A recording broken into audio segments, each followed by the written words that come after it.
दोस्तों एक बार फिर हम आपके लिए लेकर आ गए हैं देश दुनिया की ताज़ा बड़ी खबर, जहां की पहली हमारी खबर वुहान चाइना से निकल कर आ रही है।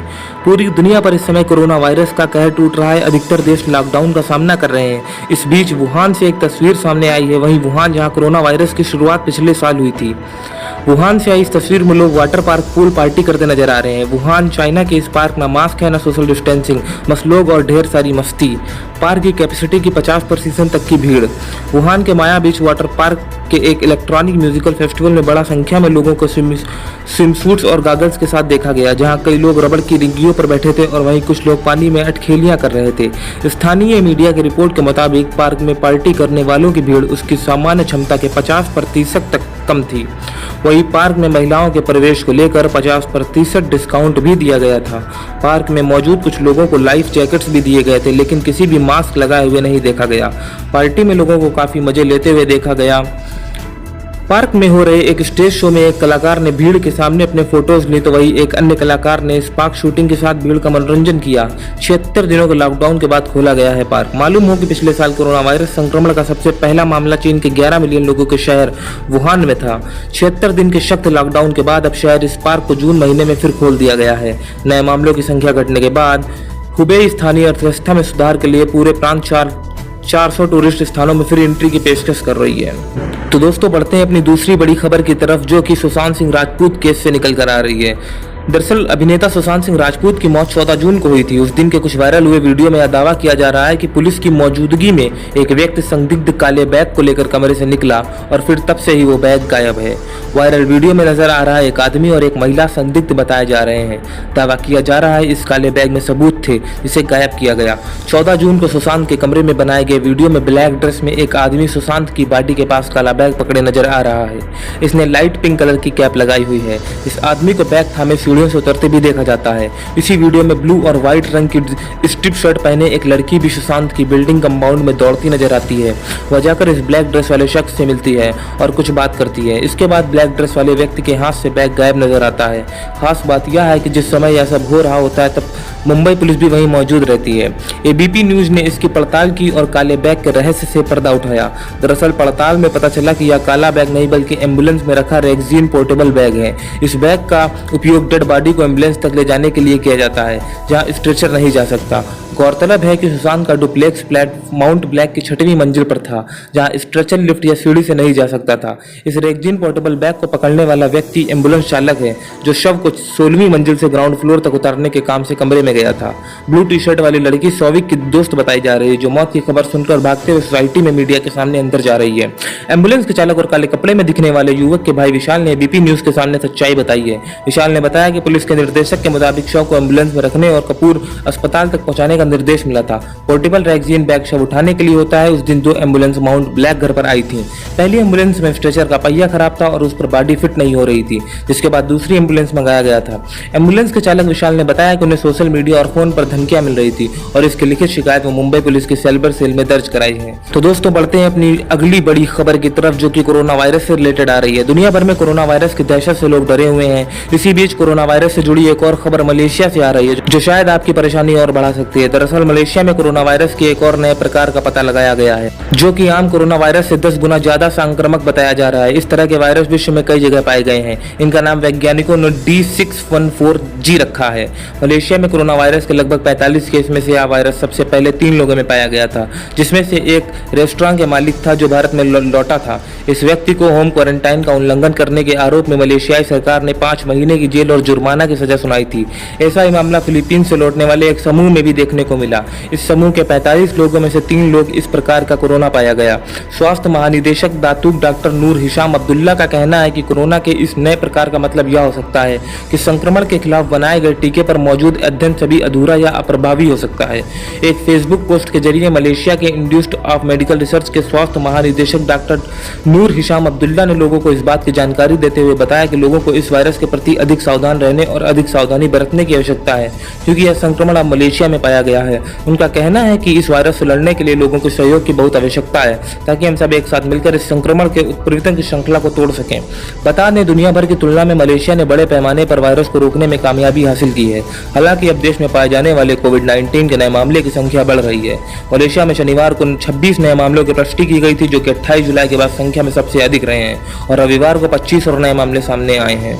बढ़ते हैं अपनी अगली बड़ी खबर की तरफ, जो कि बीजेपी से आ रही है। उत्तर प्रदेश में ब्राह्मण वोट को लुभाने के लिए उनकी हत्याओं पर मुखर विपक्षी दलों के बाद अब भाजपा के नेता भी सरकार से जवाब मांगने लगे हैं।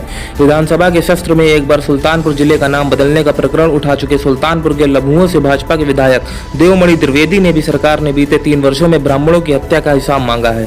विधायक देवमणि द्विवेदी ने उत्तर प्रदेश में हो रहे ब्राह्मणों पर अत्याचार व उनकी की जा रही हत्याओं के संबंध में विधानसभा में नियम 56 के अंतर्गत उठाया सवाल और गृह मंत्री उत्तर प्रदेश से जवाब मांगे।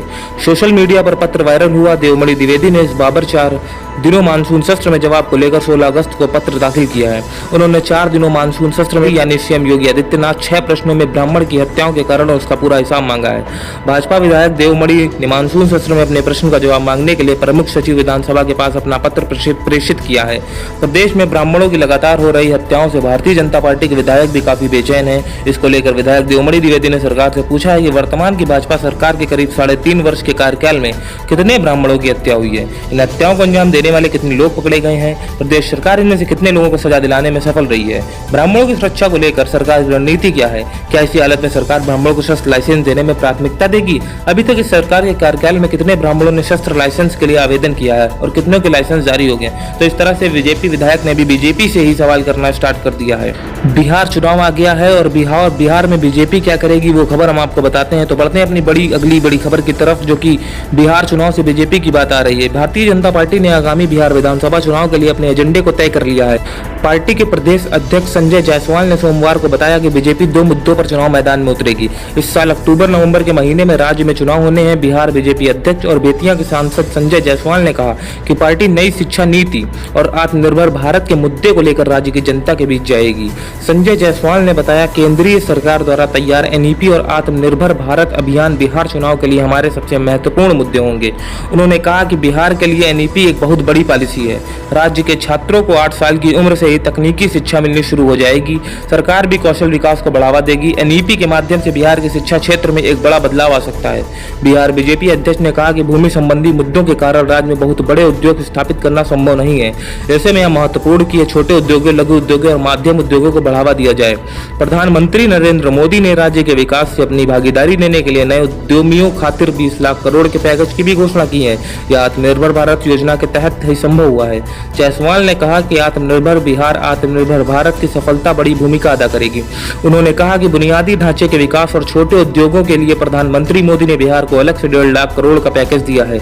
अगर इस पैकेज का सही इस्तेमाल किया जाए तो पूरे राज्य के साथ साथ गांवों के युवा भी आगे बढ़ेंगे। तो हम अपनी अगली बड़ी खबर की तरफ, दिल्ली विधानसभा चुनाव से इन पहले शाहीन बाग में शुरू हुई नागरिकता संशोधन कानून के विरोध में धरना प्रदर्शन की राजनीति अब फिर से शुरू हो गई है।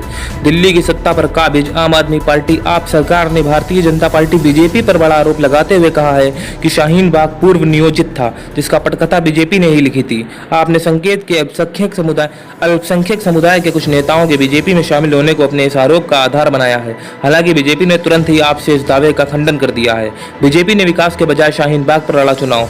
शाहीन बाग इलाके के मुस्लिम समुदाय के कई सदस्यों को भाजपा में शामिल होने के एक दिन बाद आप प्रवक्ता सौरभ भारद्वाज ने आरोप लगाया कि दिल्ली चुनाव के लिए भाजपा का प्रचार शाहीन बाग प्रदर्शन के इर्द गिर्द केंद्रित था। यह एकमात्र पार्टी थी जिसे प्रदर्शन के लिए हुए विवाद से फायदा पहुंचा। उन्होंने यहाँ कहा, दिल्ली विधानसभा का चुनाव शिक्षा, स्वास्थ्य, पर्यावरण या विकास के अन्य मुद्दों पर लड़ा जा सकता था, लेकिन दिल्ली भाजपा ने शाहीन बाग के मुद्दे पर चुनाव लड़ा।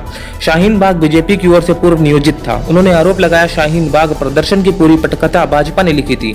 इन प्रदर्शनों के हर कदम की पटकथा भाजपा के शीर्ष नेतृत्व में लिखी गई।